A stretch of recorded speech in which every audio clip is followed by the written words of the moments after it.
Hello and welcome to Indus News. Live from Islamabad, I'm Naila Shuja and these are the headlines.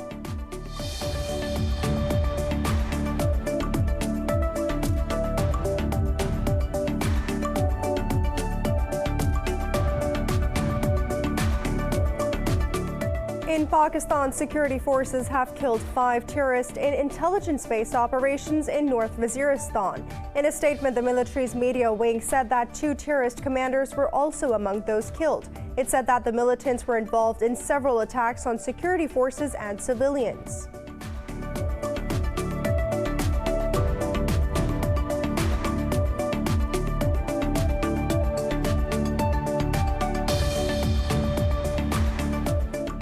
Pakistan's Foreign Minister Shah Mahmood Qureshi says India is no more a secular country as minorities feel unsafe there. Addressing a press conference in Multan, Qureshi said that this is a short message for the new U.S. administration. He pointed out that India is a new face of Hindutva, a new practical demonstration of the thinking of the RSS.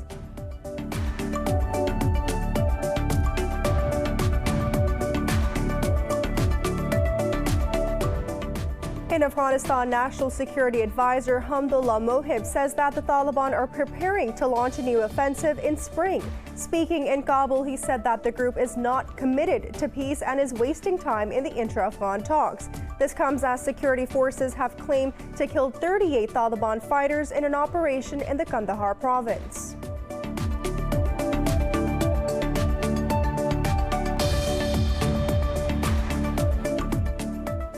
France and the United States slammed Russia over the arrest of more than 3,000 protesters during the rallies in support of jailed Alexei Navalny. French Foreign Minister Jean-Yves Le Drian termed the crackdown illegal and called for sanctions on Russia, while the United States State Department asked Moscow to immediately release all the detainees.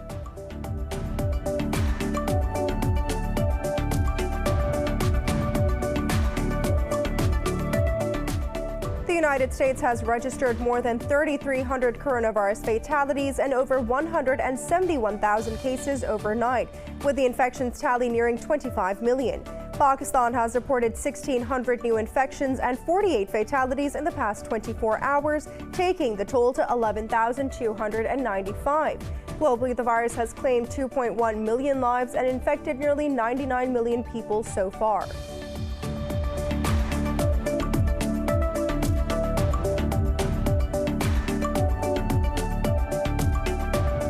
And in football, Chelsea beat Luton Town 3-1 to book their place onto the next round of the FA Cup. Tammy Abraham scored a hat-trick for the home side. Chelsea will now face Barnsley in the 5th round.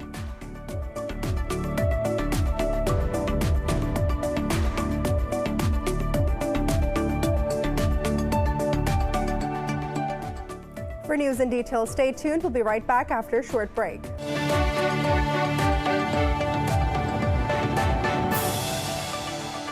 Welcome back.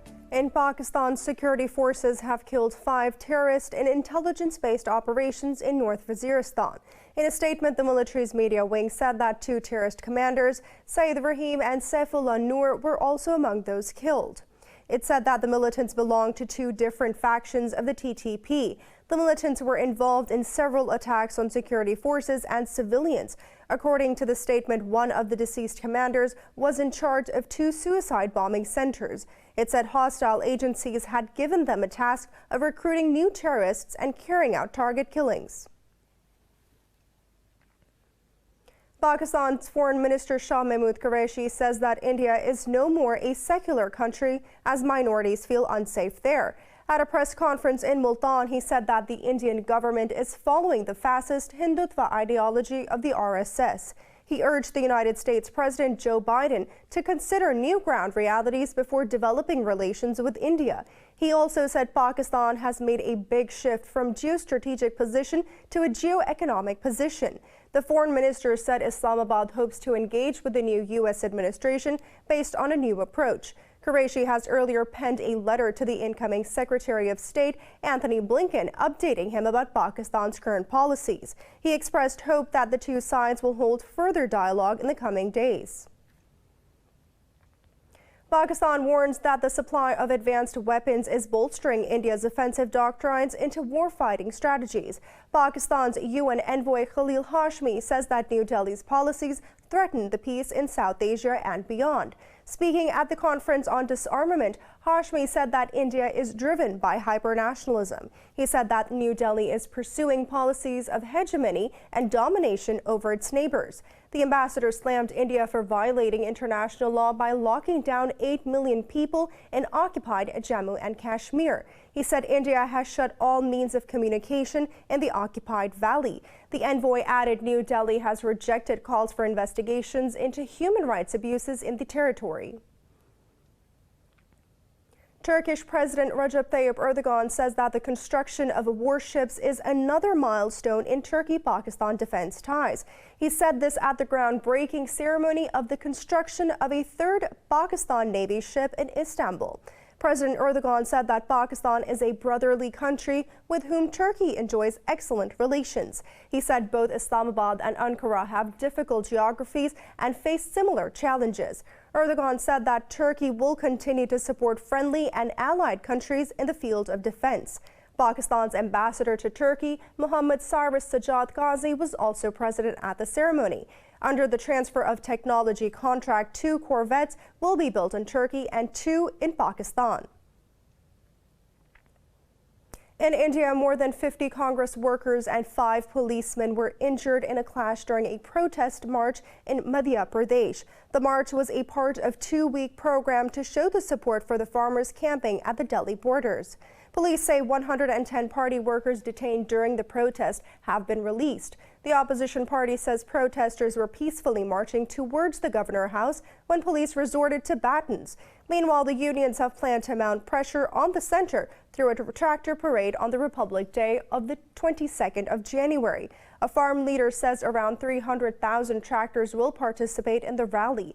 In the dead of winter, farmers have been protesting against the controversial new laws across the country since November. In Afghanistan, National Security Advisor Hamdullah Mohib says that the Taliban are preparing to launch a new offensive in spring. Speaking in Kabul, he blamed the group for not being committed to peace and wasting time in the ongoing peace talks in Qatar. He said that the Taliban's negotiating team doesn't have the authority to make their own decisions. Earlier, security forces claimed to have killed 38 Taliban fighters during an operation in the Kandahar province. Violence in the country has significantly risen despite the 2 sides being engaged in the peace talks. Now, Washington's announcement said that it will review the peace deal with the Taliban has raised further doubts over the future of the peace process.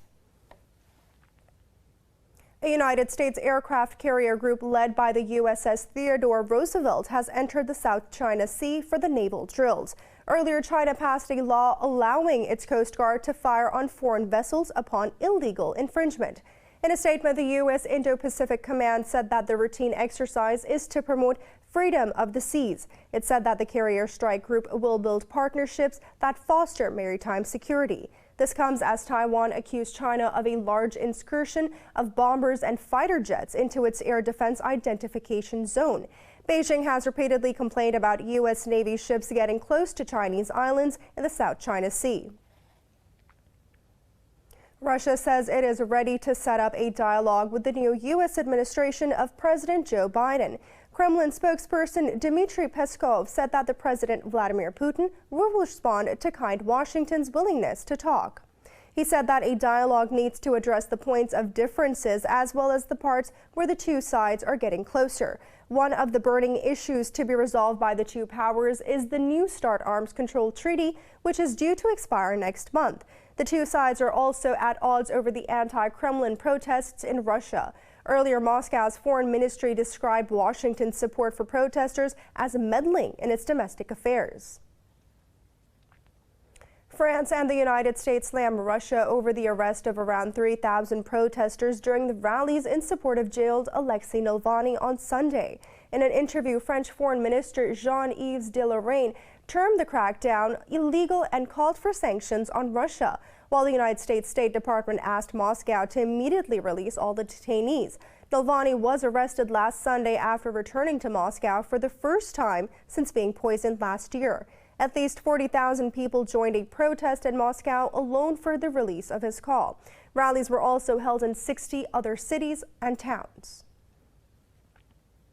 The newly appointed U.S. Defense Secretary has reaffirmed his country's commitment to the alliance with the United Kingdom, Japan, and South Korea. The Pentagon says Secretary Lloyd Austin held a telephonic conversation with his British, Japanese, and South Korean counterparts. A Pentagon spokesperson said that Austin discussed views on confronting strategic issues of mutual interest with British Defense Secretary Ben Wallace. The spokesperson added Austin also underscored the U.S. commitment to defend the South Korea during his call with the Defense Minister Soo Wook. Meanwhile, during his interaction with Japanese Defense Minister Nobuo Kishi, Austin emphasized on the importance of maintaining peace and security in the Indo-Pacific region. In the United States, a Republican senator has warned the impeachment trial of Donald Trump could set a precedent for former presidents' trials. The House of Representatives impeached Trump for the incitement of insurrection over Capitol Hill riots. In a tweet directed at Senate Majority Leader Chuck Schumer, John Cornyn urged to do what is best for the country. Several Republican senators opposed the impeachment as Trump has left the office. Earlier, Schumer said that Trump's trial in the Senate will begin next week. The lower house will deliver the impeachment article on the Senate on Monday. Trump is the first president in the United States history to be impeached twice and the first to face trial after leaving office. In Venezuela, President Nicolas Maduro says he is willing to turn the page with the United States under President Joe Biden. Talking to supporters, Maduro called for the new path after years of tensions with Donald Trump's White House. The leftist leader called for respect, dialogue, communication, and understanding in future ties. After Biden won the U.S. presidential election in November, Maduro congratulated the longtime politician. Caracas and Washington fully broke diplomatic ties on January 23, 2019, after years of frosty relationship. And the United States government recognized opposition leader Juan Guaido as Venezuela's interim president.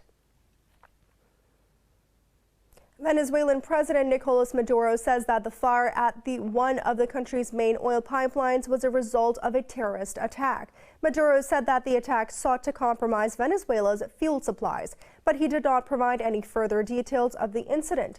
The country's refinery sector has been operating at a third of its capacity for months due to alleged mechanical problems. Today, we suffered a terrorist attack in a pipeline in the west, which set off a large fire that has now been brought under control by the state petroleum company. The objective was to affect the fuel supply in the country. Moving on, Iran's president is going to sue his country's state broadcaster after he was accused of using drugs on national television. A cleric on television claimed that the cabinet members cannot often reach the president as he is at home smoking opium. President Hassan Rouhani's Office of Legal Affairs said he will pursue defamation charges against his claimant. The spokesperson said that a broadcast was just shameless insult, slander, and foul language against the president. The Islamic Republic of Iran Broadcasting Corporation is controlled by the country's supreme leader, Ayatollah Ali Khamenei, and Borghese Institute. In Kuwait, the emir has reappointed Sheikh Sabah Khalid Al-Hamad Al-Sabah as the prime minister. Sheikh Nawaf Al-Ahmed made his decision after the cabinet resigned last week in a standoff with the parliament. Kuwait state media said that the emir assigned the premier to a form government. The barely 1-month-old government had been acting in a caretaker role since its resignation. The situation has complicated efforts to tackle a liquidity crunch in the country caused by low oil prices and the COVID-19. Kuwait has a vibrant political system with a parliament able to pass and block legislation and question ministers. It's now time for a short break. Stay with us.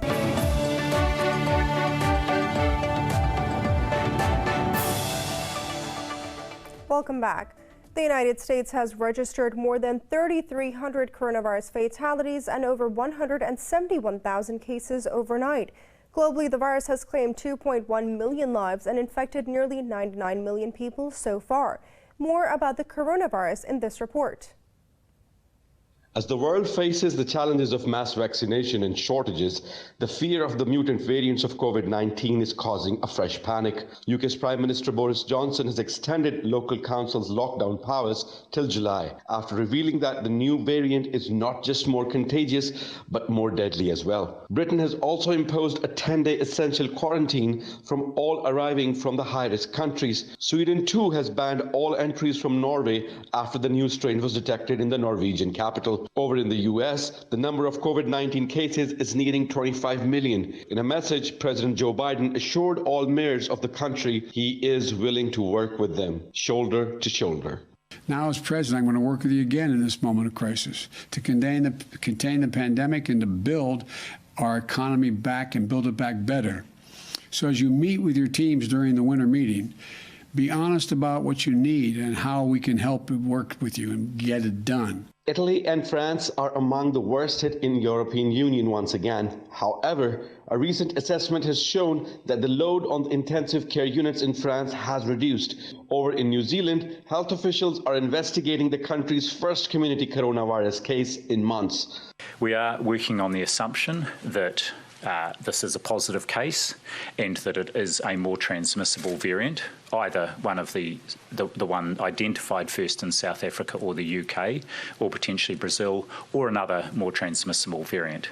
Given where we are in this global pandemic, the variants that are becoming more common are the ones that are more transmissible. Meanwhile, India's huge coronavirus vaccination drive is lagging behind schedule. Government data shows 1/3 of the recipients are not showing up for appointments because of safety fears, technical glitches, and a belief that the pandemic is ending.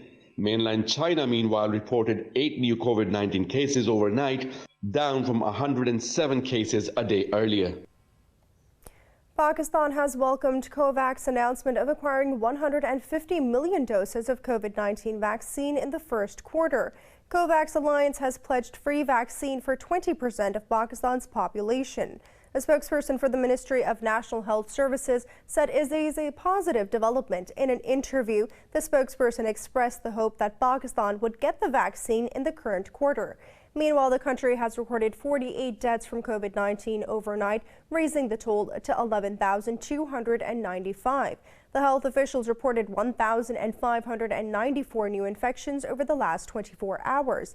The numbers of cases has risen to over 532,000, while more than 486,000 people have recovered. In China, 11 workers have been rescued from a gold mine in the northern Shandong province. 22 workers were trapped in the Hushan mine on the 10th of January following an explosion. The state media says that the first person to be rescued was extremely weak and rushed to the hospital. Later, another 10 miners were brought out from different sections of the mine, including one who was injured. One miner has died and 11 others have not been in contact with rescue teams. Teams are still working to save the others, with officials saying earlier the operation could take 10 weeks.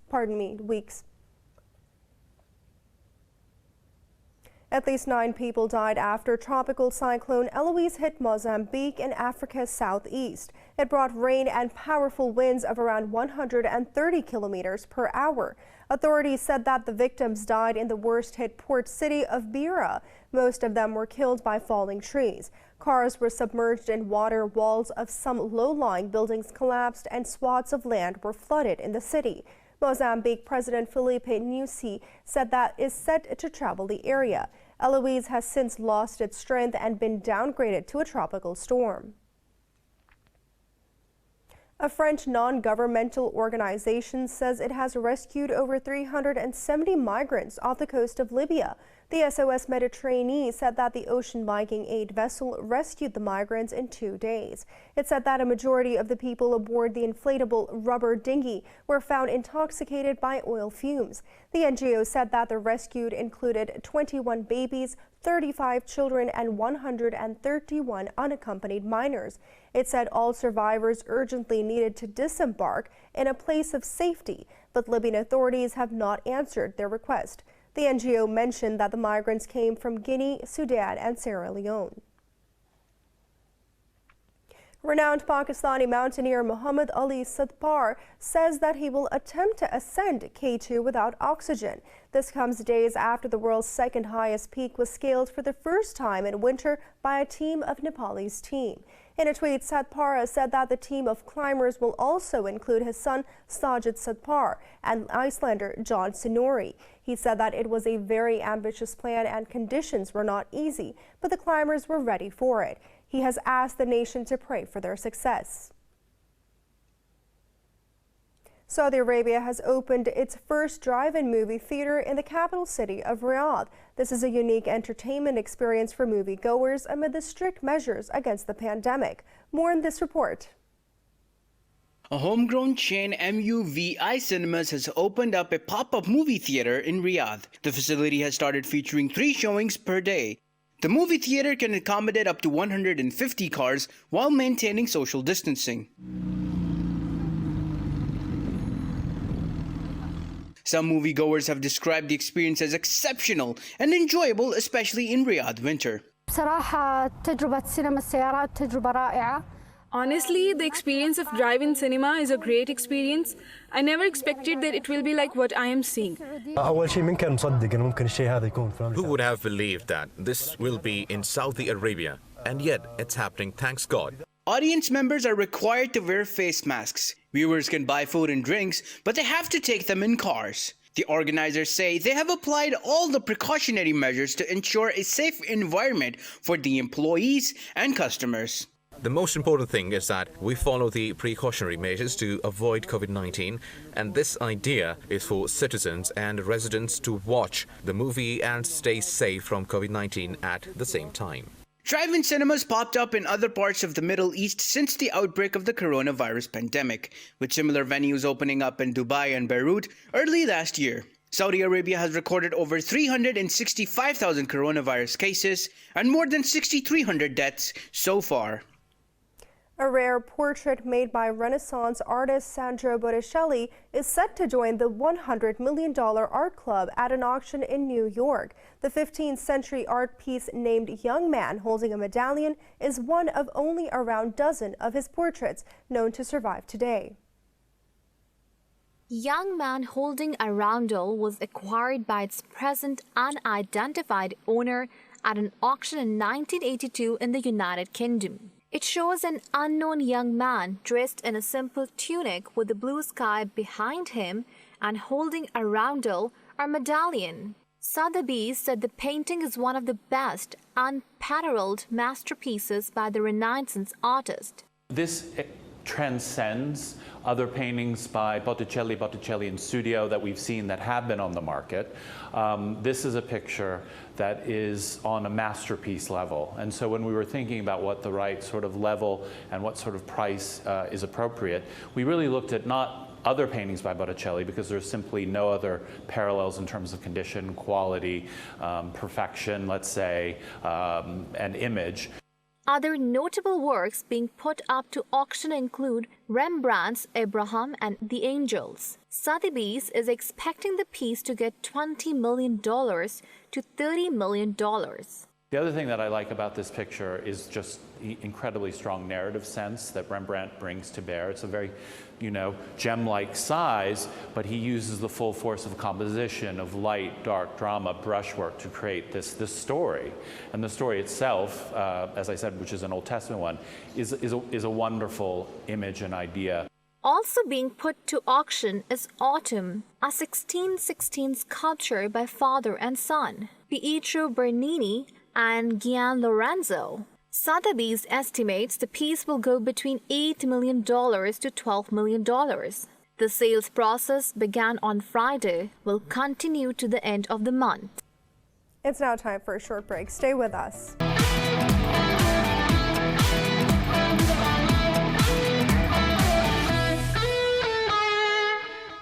Welcome back. Now in sports, Pakistan have retained 6 uncapped players in the squad of 17 for Tuesday's first test against South Africa in Karachi. Opening batsman Imran Butt and middle order batsman Saud Shakil are among the players retained. Spinners Noman Ali and Sajid Khan and two pacers Haris Rauf and Tabish Khan have also been given a chance to shine. Meanwhile, head coach Misbah-ul-Haq said that Pakistan have a good opportunity to improve their record against South Africa. Talking to the media, he backed skipper Babar Azam and said that the captain must be given freedom to execute his plans. Following the Test series, Pakistan and South Africa will also play a three-match T20 series in Lahore. In cricket, England trailed Sri Lanka by 42 runs in the first innings of the second test in Galley. The visitors ended the third day at 339 for 9 after bowling Sri Lanka out for 381 in the first innings. Skipper Joe Root top scored for England with 186 runs, while Jos Buttler added 55. For Sri Lanka, Latish Ebuldiniya was the pick up for the bowlers for this 7 wickets. Earlier, Angelo Matthews scored a century for the home side, helping them set a decent total. England won the first match by 7 wickets to go 1-up in the 2-match series. In Abu Dhabi, Afghanistan beat Ireland by 7 wickets in the second ODI to win the 3-match series 2-0. Paul Stirling's 128 powered Ireland to 260 runs after they decided to bat first. In reply, Afghanistan cruised to the target with 28 balls to spare. Rahmat Shah was declared man of the match for his match-winning knock of 103 runs. The third and final match of the series will be played on Tuesday at the same venue. In the FA Cup, Chelsea beat Luton Town 3-1 at home to book their place into the next round of the competition. Tammy Abraham scored a hat-trick for the home side. Jordan Clark did one back for the visitors, but it was not enough. It was a welcome victory for manager Frank Lampard, who has come in for criticism over Chelsea's woes in the Premier League. His side will now face championship team Barnsley in the 5th round. In mixed martial arts, Dustin Poirier has scored an upset knockout over the victory of Conor McGregor at Abu Dhabi's Fight Island. Poirier decked the Irish fighter in the 2nd round, putting himself in pole position for another crack at the lightweight title. Poirier won the interim lightweight title in 2019. The American was ranked 2nd in the lightweight division going into the fight, but still rated a heavy underdog by bookmakers to beat his match-fancied opponent. The fight was held inside a biosecure supporting hub of Yas Island, which in the UAE established last July. In horse racing, Team Knicks Go has claimed the $3 million Pegasus World Cup at Gulfstream Park in Florida. The pre-race favorite Knicks Go jumped out to the quick lead and never looked back. Jockey Joel Rosario rode the horse, which was trained by Brad Cox. Knicks Go entered the race as a 5-2 favorite and completed the wire-to-wire win.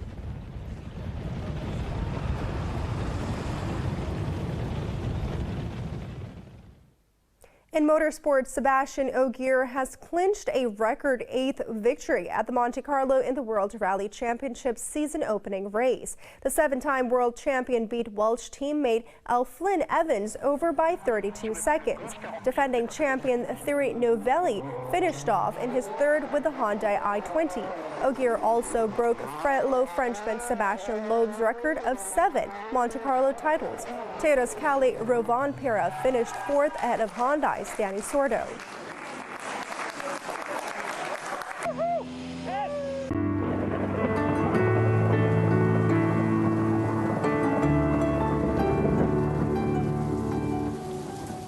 It's now time to take a look at the weather around the world.